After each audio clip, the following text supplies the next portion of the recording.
Okay, good morning everyone. So today we are going to start with our Factories Act 1948. Okay, so this is one of the most important part of labor legislation. Okay, now labor legislation is one of the most important topic which comes in NET and JRF papers of paper code 55 labor welfare. Okay, so what I would like to suggest to you is that you should make sure before you appear in the NET and the JRF papers, you should make sure that you are thorough with labor legislation part. Why? Because it holds around, it provides 60% of the questions in NET and JRF papers, paper 2, it comes from here. Okay, so now let's begin with the chapter. Okay, preliminary. Now today I'm going to tell you that what is Factories Act 1948, when did it came in, okay, and why did it came in. Okay, so the name itself suggests that it might contain some rules, some regulations which were made in 1948, and it was made for being implemented in any factories which were located inside the boundaries of our country, that is India. Second point, it is basically an act which looks after the welfare of the employees which are working in the factory. Okay, which are working in the factories of our country. Okay, now let's begin with the same. Okay, so let's understand the title. Okay, so the extent and commencement. Okay, this is the first point. Now how does the questions comes from here? So if you, what I will later on, what I will do, I will provide you with the link of various books, okay, which which will help you to understand that what type of questions they come in the exam, or 10 year, or the books which contain the 10 years question paper of NET and JRF. Okay, so after reading those books you'll be able to understand that what type of questions generally appear in the NET and JRF paper code 55, that is labor welfare. Okay, so this act may be called as the Factories Act 1948, and it extends to the whole of India. So as I told you before, this act is known as the Factories Act 1948. Okay, and it extends to the whole of India. Okay, it shall come into force on the first day of April 1949, and it was also mentioned in the act that it shall be applicable from the first day of April in the year 1949. Okay, now before starting with this act, there are various terms which have been used in this act again and again. ऐसे बहुत सारे terms हैं जो कि इस act में use किए गए हैं बार बार. Okay, so उन सारे terms का basic meaning हमको पता होना चाहिए, और इसीलिए उन सब का डेफिनेशन 1 लाइन में, 2 लाइन में यहाँ पे इंटरप्रिटेशन में दिया हुआ है.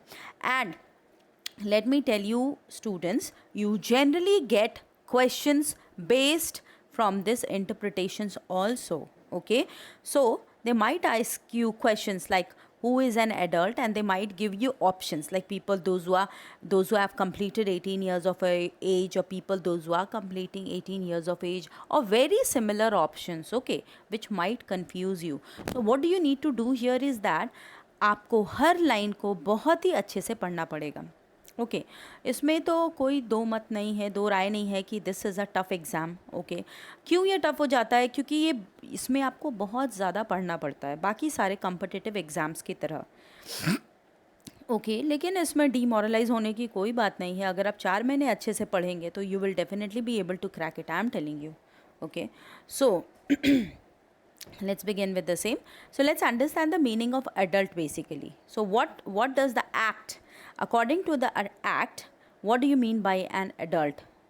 Okay, so adult means a person who has completed 18 years of age. Adult हम उस इंसान को कहते हैं जो 18 साल अपना complete कर चुका है. Okay, what do you mean by adolescent? So adolescent is a person who has completed 15 years of age but has not completed 18 years of age. Okay. So adolescent हम उस इंसान को कहते हैं जो 15 साल का एज पूरा कर चुका है मगर 18 साल का अभी तक पूरा नहीं किया है, ठीक है। Next, calendar year. So what do you mean by a calendar year? So according to this act, calendar year means a period of 12 months begins with the first day of January in any year. So calendar months हम उसको कहते हैं जिसमें कि 12 महीने का समय होता है और जिसका फर्स्ट डे शुरू होता है जनवरी, जो कि पहला महीना है किसी भी साल का, उसके पहले दिन से. Okay. Child. Child means a person who has not completed 15 years of age. So child हम उस बच्चे को कहते हैं, उस इंसान को कहा जाता है according to Factories Act 1948 जो कि 15 साल का उम्र भी पूरा नहीं किया है. Okay. Competent person. Competent person ये नॉर्मल इंग्लिश का वर्ड है competent. Competent means सक्षम, वो इंसान जो सक्षम है. Now लेट्स अंडरस्टैंड कि फैक्ट्रीज एक्ट 1948 के कॉन्टेक्स्ट के अंदर में हम कम्पीटेंट पर्सन किसको कहते हैं. So in relation to any provisions of this act means a person or an institution recognized as such by the chief inspector for the purpose of carrying out test, examination and inspection required to be done in a factory under the provisions of this act having regards to qualification and experience of the person and facilities available at his disposal or the qualification and experience of a person employed in such institution and facilities available therein. So, according to Factories Act 1948, competent person, सक्षम person, हम उसको कहते हैं जिसको कि chief inspector appoint किया है या रेकमेंड किया है कोई भी टेस्ट, कोई भी एग्जामिनेशन और कोई भी इंस्पेक्शन करने के लिए एक पर्टिकुलर फैक्ट्री के अंदर, ठीक है. तो उसको चीफ इंस्पेक्टर किस बेसिस पे सेलेक्ट करता है? उसको उसके क्वालिफ़िकेशन के बेसिस पे सेलेक्ट किया जाता है और उसके एक्सपीरियंस के बेसिस पे भी सेलेक्ट किया जाता है. साथ ही साथ उसके पास वो सारे राइट्स होने चाहिए, वो सारे फैसिलिटीज़ होने चाहिए जिसके थ्रू वो ये जो इंस्पेक्शन का काम है, एग्जामिनेशन का काम है, टेस्ट का काम है, एक ऑर्गेनाइजेशन में कंडक्ट कर सके. देखिए, बहुत सारे एग्ज़ाम्स होते हैं, बहुत सारे टेस्ट और बहुत सारे इंस्पेक्शंस होते हैं जो किसी भी फैक्ट्री में किए जाते हैं. क्यों किए जाते हैं? सिर्फ ये जानने के लिए किए जाते हैं कि ये जो गवर्नमेंट है वो ये जो फैक्ट्री है वो गवर्नमेंट के सारे रूल्स और रेगुलेशंस को मान्यता दे रहा है कि नहीं, उसके अकॉर्डिंग से ये काम कर रहा है कि नहीं, वर्कर्स को कहीं कोई खतरा तो नहीं है, कहीं कोई परेशानी तो नहीं है किसी भी काम को एकम्प्लिश करने में. एक ऑर्गेनाइजेशन के अंदर उनको उनका बेटरमेंट ये कंपनी देख रहा है कि नहीं. तो ये सब के लिए ना कुछ टेस्ट और इंस्पेक्शंस, बार बार ऑडिट, ये सब जो होते हैं ना वो किए जाते हैं सिर्फ ये जानने के लिए. तो इसीलिए हमको एक कम्पीटेंट पर्सन की आवश्यकता पड़ती है ताकि वो क्या कर सके, वो इस फैक्ट्री को टेस्ट कर सके, देख सके कि यहाँ जो काम हो रहा है वो सही से हो रहा है या नहीं. ठीक है. अब नेक्स्ट टर्म है हेजार्डियस प्रोसेस. अब हेजार्डियस प्रोसेस का क्या मतलब है? देखिए, बहुत सारे, एक ऑर्गेनाइजेशन, एक फैक्ट्री में, एक कंपनी में बहुत सारा प्रोसेस कैरी ऑन होता है. मतलब बहुत सारा प्रोसेस फॉलो किया जाता है, बहुत सारा काम किया जाता है बहुत सारे प्रोसेस के थ्रू. सो एक organisation it has to make sure that whether a particular process is hazardous for the organizational workers or not. Okay. सो हम ये कैसे देख सकते हैं कि ये हेजार्डियस प्रोसेस है या नहीं है? तो हमको कैसे पता चलेगा?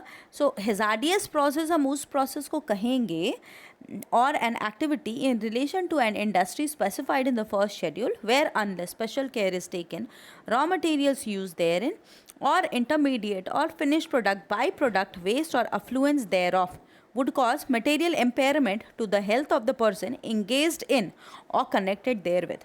Now see, क्या होता है ना, हेजार्डियस प्रोसेस हम उस प्रोसेस को कहते हैं जो कि फर्स्ट शेड्यूल में मेंशन कर दिया गया है. कंपनीज एक्ट के फर्स्ट शेड्यूल में, फैक्ट्रीज एक्ट के फर्स्ट शेड्यूल में मेंशन कर दिया गया है कि उस प्रोसेस में जो रॉ मटेरियल्स यूज़ हो रहे हैं या जो इंटरमीडिएट प्रोडक्ट यूज़ हो रहे हैं, दैट मीन्स अभी भी वो कम्प्लीटली फिनिश प्रोडक्ट्स में कन्वर्ट नहीं हुए हैं, या कोई बाई प्रोडक्ट्स यूज़ हो निकल रहे हैं उस प्रोडक्ट को प्रोड्यूस करते समय, या कोई फिनिश प्रोडक्ट ही या वेस्ट अफ्लुएंस जो निकल रहे हैं वो किसी ना किसी तरह से वर्कर्स के हेल्थ को पार्शियली और कम्प्लीटली डैमेज कर रहे हैं, ठीक है।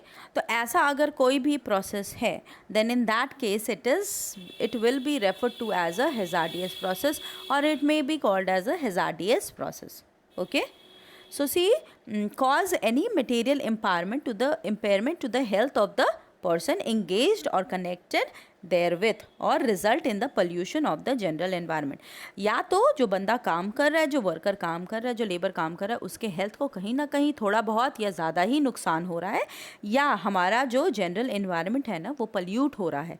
अगर ऐसा कोई भी प्रोसेस किसी भी ऑर्गेनाइजेशन में, किसी भी फैक्ट्री में चल रहा है, दैट मीन्स हम उसको कह सकते हैं कि वो हैजार्डियस प्रोसेस है, okay. Provided that the state government may by notification in the official gazette amend the first schedule by way of addition, omission or variation of any industry specified in the said schedule। लेकिन अगर state government जो है ना इस hazardous process के term में first schedule में कुछ चेंजेस कर देता है तो फिर हम उसको मानेंगे। जो भी मान लीजिए कि इसमें से कोई चेंजेस कर देता है, ठीक है, तो वो जो चेंजेस करेगा, वो जो उसमें बोलेगा, वो जो लिखेगा, जो ऑफिशियली वो अनाउंस करेगा, हम उसी को as a hazardous process consider करेंगे, okay. Young person means a person who is either a child और एन एडोलेसेंट। यंग पर्सन हम किसको कहेंगे? As according to factories act 1948 उस पर्सन को हम यंग पर्सन कहेंगे जो कि अभी तक बच्चा है या एडोलेसेंट है, मतलब वो 15 साल कंप्लीट कर चुका है मगर 18 साल कंप्लीट नहीं किया है, ओके। नेक्स्ट देखिए, day means a period of 24 hours beginning at the midnight, ठीक है। डे हम इस फैक्ट्री एक्ट के कॉन्टेक्स्ट, फैक्ट्री एक्ट 1948 के कॉन्टेक्स्ट में उस दिन को कहते हैं जो कि 24 घंटे का होता है और जो रात 12 बजे से शुरू होता है, ठीक है। वीक इस फैक्ट्रीज एक्ट 1948 के कॉन्टेक्स्ट में हम किसको कहेंगे? हम उसको वीक कहेंगे जो कि 7 दिन का होता है और जो शुरू होता है सैटरडे के मिडनाइट से, या ऐसे किसी भी दिन को दिन के मिडनाइट से जिसको कि चीफ इंस्पेक्टर अप्रूव किया है, ओके। फैक्ट्री का जो चीफ इंस्पेक्टर है वो अप्रूव करके बोला है कि भाई इस दिन को हम इस दिन के मिडनाइट से हम एक वीक कैलकुलेट करेंगे, इस वीक के मिडनाइट से हम 7 दिन तक एक वीक को कैलकुलेट करेंगे। जनरली सैटरडे होता है, ठीक है। Power means electrical energy or any other form of energy which is mechanically transmitted and is not generated by human or animal agency। So power हम किसको कहते हैं? Power उस electrical energy को कहा जाता है और किसी भी ऐसे फॉर्म ऑफ एनर्जी को कहा जाता है विच इज़ मैकेनिकली ट्रांसमिटेड, जो कि मैकेनिकली मीन्स किसी भी इंसान के द्वारा नहीं, किसी भी एनिमल के द्वारा नहीं, वो मैकेनिकली किसी मशीन को यूज़ करके हम ट्रांसफ़र करते हैं। वो मशीन क्या होता है? वो हैंड यूज़ वाला भी मशीन हो सकता है। आप किसी मशीन को अगर हाथ से शुरू कर रहे हैं तो भी वो कंसिडर किया जा सकता है, मगर वो मैकेनिकली ट्रांसमिट होना चाहिए, उसको हम इलेक्ट्रिकल एनर्जी कहते हैं, ठीक है। प्राइम मूवर्स हम किसको कहते हैं? Prime movers means any engine, motor और other appliances which generates or otherwise provides power। So prime mover, prime means first, mover means चलने वाला। So prime mover means कोई भी इंजन, कोई भी मोटर और कोई भी ऐसा अप्लायंस which generates और otherwise provides power। जैसे कि सबके घर में मोटर होता है ना जिससे पानी चलता है, पानी हम ज़मीन से खींचते हैं, है ना, तो उसको हम प्राइम मूवर कह सकते हैं क्योंकि हम उसको ऑन करते हैं तब उसको एक तार से कनेक्ट किया जाता है नीचे पाइप के थ्रू, तब वो पानी टानता है ना। तो देखिए ये पहले चलता है इसलिए हम इसको प्राइम मूवर कहते हैं, ठीक है। ट्रांसमिशन मशीनरी, देखिए नाम से ही पता चल रहा है कि एक ऐसा मशीनरी है जो कि ट्रांसमिट करता है, ठीक है, एक ट्रांसमिशन मशीनरी। सो ये अब कुछ भी हो सकता है, इलेक्ट्रिकल एनर्जी हो सकता है या कुछ भी ट्रांसमिट कर रहा हो तो उसको हम ट्रांसमिशन मशीनरी कह सकते हैं। मीन्स तो चलिए हम इसका डेफिनेशन भी देख लेते हैं. Transmission machinery means any shaft, any wheel, any drum, pulley, system of pulleys, coupling, clutches, driving belt or other appliances or device by which the motion of the prime mover is transmitted to or received by any machinery or appliance. ठीक है. सो देखिए, ये हम किसी भी किसी भी एक ऑर्गेनाइजेशन में, एक फैक्ट्री के अंदर हम जब कुछ इलेक्ट्रिकल एनर्जी को ट्रांसमिट करने के लिए कोई भी ऐसा शाफ्ट, व्हील, ड्रम, पुली टानने वाला कोई सिस्टम होता है, पुलीज का, कपलिंग करने का, एक साथ कपलिंग, क्लचेस, ड्राइविंग बेल्ट और एनी अदर अप्लायंस हम अगर यूज़ करते हैं, और device which by which the motion of the prime mover is transmitted, जिसके वजह से जो मोशन है प्राइम मूवर्स का वो ट्रांसमिट होता है बाय एनी मशीनरी और appliance, is called as transmission machinery. Okay. Now, machinery includes prime movers, transmission machineries and all the other appliances whereby power is generated, transformed or transmitted or applied. So, machinery हम किसको कहते हैं? machinery किसी भी ऐसे machine को कहते हैं, कोई भी machine, ठीक है? For example, prime movers, for example, transmission machineries and all the other appliances whereby power is generated, transformed or transmitted. ठीक है. सो हम ये दोनों, ये प्राइम मूवर्स और ये ट्रांसमिशन मशीनरीज भी जो है ना, वो मशीनरीज के अंडर में आ जाता है. ठीक है. अब देखिए मैन्युफैक्चरिंग प्रोसेस. हम मैन्युफैक्चरिंग प्रोसेस किसको कहते हैं? सो manufacturing process means any process means any process for making, altering, repairing, ornamenting, finishing, packaging, oiling, washing, cleaning, breaking up, demolizing, or otherwise treating or adopting any article or any substance with a view to use its sale, transport, delivery or disposal, pumping oil, water, sewage or any other substance, generating, transforming or transmitting power, or composing types of printing by letters, press, lithography, photogravure or other similar process by bookbinding or bookbinding. Okay. Constructing, reconstructing, repairing, refitting, finishing or breaking up ships or vessels. Worker means a person employed directly or, okay, now fine, I'll just explain that once more. Okay. So manufacturing process हम किसको कहते हैं? कोई भी ऐसा process जिसमें आप कुछ बना रहे हैं, कुछ ऑल्टर कर रहे हैं, ठीक है, कुछ रिपेयर कर रहे हैं, कुछ ऑर्नामेंटिंग कर रहे हैं, मतलब उसको थोड़ा ऐसे ब्रशिंग करना, थोड़ा पेंट कर देना, थोड़ा सुंदर बना देना. ऑर्नामेंट का क्या मतलब है?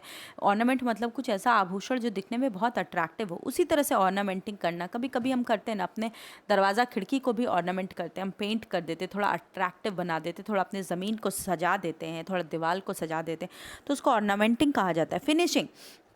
इसी तरह से एक फैक्ट्री में भी तो होता होगा. आप इमेजिन कीजिए, अगर कोई मशीन है उसमें जंग लग गया तो उसको हम क्या करते हैं? ठीक करते हैं ना, कभी कभी ग्रीस लगा के, ये लगा के, वो लगा के, तो उसको हम ऑर्नामेंटिंग कहते हैं. फिनिशिंग, किसी भी काम को ख़त्म करना. पैकेजिंग, कोई भी काम करने के बाद जो फिनिश्ड प्रोडक्ट है उसको पैक करना, ये सेमी फिनिश्ड प्रोडक्ट को पैक करना. ऑयलिंग, ऑयल कर देना, उसको वॉश करना, उसको क्लीन कर देना, उसको ब्रेकअप कर देना, दो चीज़ में भाग में बांट देना. डिमोलाइजिंग, उसको ख़त्म करना या उसको किसी भी छोटे छोटे टुकड़े में ऐसा बांट देना. और अदरवाइज ट्रीटिंग और अडॉप्टिंग एनी आर्टिकल और any substance with a view to its use, sale, transport, delivery और डिस्पोजल. पंपिंग ऑयल, हम जब ऑयल पंप करते हैं ये भी मैन्युफैक्चरिंग प्रोसेस में आता है. वाटर, सीवेज और अदर सब्सटेंसेस, ये सारा मैन्युफैक्चरिंग प्रोसेस में आता है. जनरेटिंग, ट्रांसफॉर्मिंग और ट्रांसमिटिंग पावर, ये भी मैन्युफैक्चरिंग प्रोसेस में आता है. देखिए आपको क्वेश्चन आ सकता है, वहाँ पे 4-5 ऑप्शन दे देगा, बोलेगा इसमें से कौन सा मैन्युफैक्चरिंग प्रोसेस में नहीं आता है. Then in that case you have to mark it. Now let me tell you, the questions in NET exam are not very easy. They are very closely related to each other. The answers, the options which are there way very very closely related to each other, and this is the reason why people get confused. Okay, I too got confused when I gave it for the first time, but after that after that you get into a habit of learning such type of questions and you finally clear it. Okay, so see, okay तो अभी तक I hope कि आपको समझ में आया. अभी अभी आगे देख लेते हैं. Workers means any person directly employed by और through an agency with or without the knowledge of principal employer, whether for remuneration or not, in any manufacturing process or in cleaning process or any part of the machinery or premises used for a manufacturing process, or in any other kind of work incidental to or connected with the manufacturing process or the subject of manufacturing process, but does not include any member of armed force of union. So workers क्या होते हैं? workers वो employees होते हैं जो एक factory के अंदर काम करते हैं. अब वो डायरेक्टली भी एक फैक्ट्री के द्वारा रिक्रूट किए जा सकते हैं या इनडायरेक्टली बहुत सारे जगह में जैसे कॉन्ट्रैक्टर्स रिक्रूट करते हैं तो उनके द्वारा भी वो रिक्रूट किए जा सकते हैं. वो प्रिंसिपल जो एम्प्लॉयर है, जो मेन जो ऑर्गेनाइज़र है, मेन जो एम्प्लॉयर है, उसके नॉलेज से भी उनको रिक्रूट किया जा सकता है या विदाउट उनके नॉलेज भी उनको रिक्रूट किया जा सकता है. उनको रेम्यूनरेशन के लिए भी रिक्रूट किया जाता है या बिना रेम्यूनरेशन के भी रिक्रूट किया जाता है, जिसको हम उनको कभी कभी होता है ना क्लीनिंग पर्पस के लिए भी हम किसी को रिक्रूट करते हैं. बस ऐसे ही फैक्ट्री के अंदर झाड़ू लगाने के लिए किसी को रिक्रूट कर दिए है ना, तो उसको 1 दिन के लिए रिक्रूट करते हैं या 2 दिन के लिए रिक्रूट करते हैं, उस हिसाब से उसको पैसा देते हैं या कभी कुछ और देते हैं या कुछ भी. तो कोई भी बंदा जो एक फैक्ट्री के कैंपस के अंदर में काम कर रहा है वो डायरेक्टली या इनडायरेक्टली रिक्रूट हुआ है, हम उसको एज अ वर्कर कहेंगे. ठीक है. Factory means any premises including precedence thereof whereon 10 or more workers are working or were working on any day of the preceding 12 months or in any part of which a manufacturing process is being carried on with the aid of power or ordinarily so carried on, or wherein 20 or more workers were working or were working on any day of the preceding 12 months and in any part of which a manufacturing process is being carried on without the aid of power or is ordinarily so carried on. ठीक है. तो अभी क्या होता है, एक factories कोई भी किसी भी कैंपस को हम फैक्ट्री तब बोलेंगे जहाँ 10 या 10 से ज़्यादा वर्कर्स साल के किसी भी दिन को काम किए हैं और वो एक मैन्युफैक्चरिंग उसके किसी उस कैंपस के किसी भी कोने में एक मैन्युफैक्चरिंग प्रोसेस का होना ज़रूरी है. मैन्युफैक्चरिंग प्रोसेस के कंडक्ट करने की आवश्यकता है, तभी हम उसको एक फैक्ट्री बोल सकते हैं.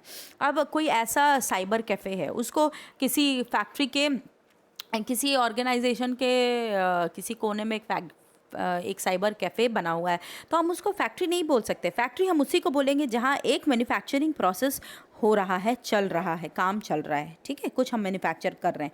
अब वहाँ पे 10 या 10 से ज़्यादा वर्कर साल के किसी भी दिन में काम किए तो उसको हम एक फैक्ट्री बोलेंगे. या 20 या 20 से ज़्यादा वर्कर्स अगर साल के किसी भी दिन में काम किए हैं एक मैन्युफैक्चरिंग प्रोसेस के अंदर में एक पर्टिकुलर कैंपस में, तो उसको हम एक फैक्ट्री कंसिडर करेंगे. ओके. ठीक है. अब देखो माइंस में काम करने वाले लोगों को माइंस के अंदर भी 10 या 20 लोग काम करते हैं या उससे ज़्यादा काम करते हैं, तो उसको हम फैक्ट्री नहीं बोल सकते, उसको हम माइंस बोलेंगे. और उसके लिए अलग रूल्स और रेगुलेशंस है जो कि हमारी गवर्नमेंट बनाई है, जिसको कि हर माइंस के ओनर को फॉलो करना पड़ता है for the betterment of the employees who are working in the mines. Okay. जैसे ये फैक्ट्री है उस तरह माइंस के लिए भी अलग एक्ट है. ठीक है. तो इस वीडियो में काफ़ी लंबा वीडियो हो गया है, 23 मिनट्स का हो गया है, तो अभी हम इसको यहीं तक रहने देते हैं. नेक्स्ट जो है ना, हम नेक्स्ट फैक्ट्री के बाद से शुरू करेंगे. Okay. So I hope that you all liked my explanation. If you have any queries regarding my explanation, if you have any doubts regarding any point which I have taught you till here in this chapter 1, please do comment, and I hope that you like my class. Thank you very much. Take care.